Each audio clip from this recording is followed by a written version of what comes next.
I don't understand. Those girls you raped just made you. You're done. I never raped anybody. You have to tell me. Get back in here now! He was just playing with the kids, but the woman behind him secretly recorded everything. His photos ended up posted all over the city. The special task force quickly received a tip.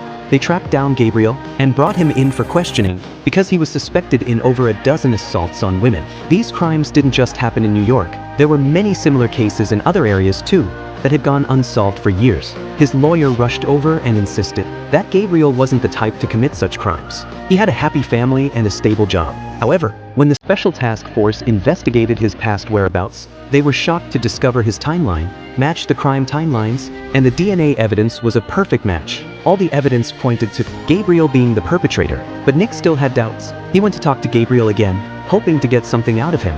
Yet Gabriel still insisted he'd never committed any crimes. With no other choice, the special task force sent Gabriel to court, which meant Gabriel would face even harsher judgment.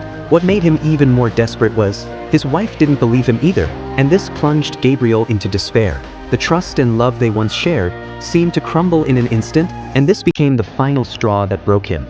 You tell my wife. I never raped anybody. You tell me.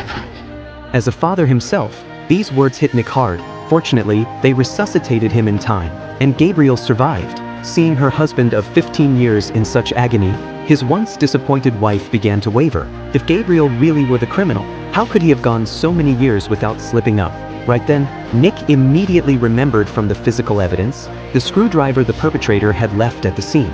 It came from a crime scene on Halloween 2003. Nick pulled up the case files from back then. It turned out Gabriel had been investigated at the time, but both doctors and nurses confirmed that Gabriel had been in the hospital room caring for his wife. How could he possibly be committing crimes 100 kilometers away at the same time? Plus, all the victims back then said the perpetrator had a chipped tooth and a long scar on his abdomen. None of these features matched Gabriel. But how do you explain that the DNA found in the victims matched Gabriel perfectly?